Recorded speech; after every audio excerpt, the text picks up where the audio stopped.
Tras la pandemia de COVID-19 se detuvo la vacunación contra el sarampión, la polio y el cólera en casi 80 millones de niños en aproximadamente 68 países del mundo. Esto tras la paralización del 80% del tráfico aéreo que abastecía de vacunas y medicamentos en estos lugares.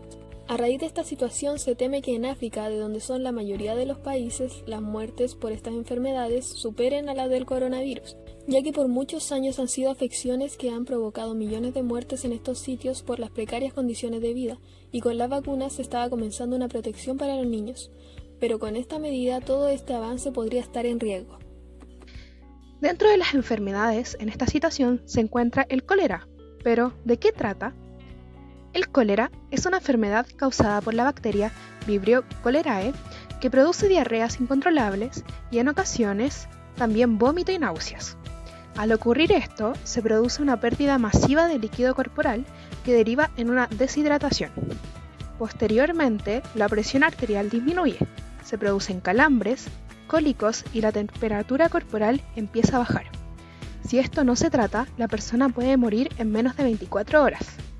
Aunque puede ocurrir casos en los que las personas no presentan síntomas, pero permanecerán con la bacteria por aproximadamente 15 días, en donde será potencial vector de contagio. La forma de adquirir esta afección es a través de ingesta de alimentos o agua contaminada. También puede ser transmitida de persona a persona si existe contacto entre las heces del infectado y el organismo de la persona sana. Para saber un poco más, mencionaremos la historia de esta enfermedad. Los primeros registros médicos del cólera son de India en 1563. Luego de eso hubo una pandemia en 1817 en donde se cree que murieron más de 100.000 personas.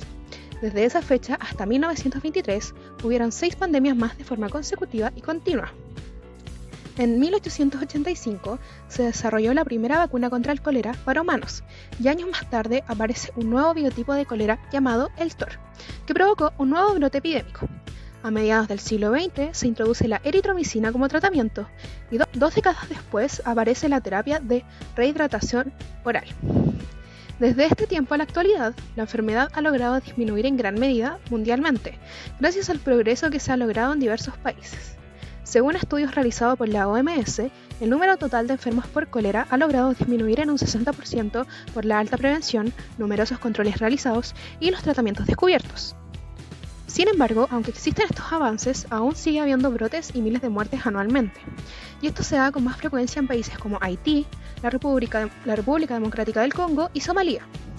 Y gracias a las grandes campañas de vacunación se ha logrado una gran disminución de nuevos infectados y de brotes, pero todavía esta no es una solución definitiva, ya que en partes como el continente africano, que es uno de los más afectados, se presenta una alta tasa de pobreza que conlleva condiciones no aptas para vivir. Ejemplo de esto es la nula existencia de agua potable, construcciones con materiales poco resistentes que se exponen a humedades y lluvias, y escasos centros médicos. También, poca educación en la población que genera ignorancia en temas científicos y médicos en las personas, que provoca falta de prevención y cuidado frente a enfermedades y métodos de contagio. También se le suma la contaminación de aguas y problemas con las aguas servidas, hacinamiento y falta de higiene. Según los informes proporcionados por 34 países, en 2018 se registraron 499.447 casos de cólera y 2.990 de ellos fueron mortales.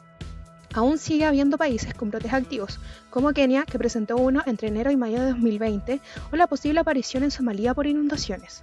Se observa una tendencia a la baja significativa de la transmisión, según los datos recopilados por la Organización Mundial de la Salud. ¿Usted cree que las medidas actuales para la prevención del cólera son correctas o las más aceptadas? ¿De qué manera piensa que se podría mejorar?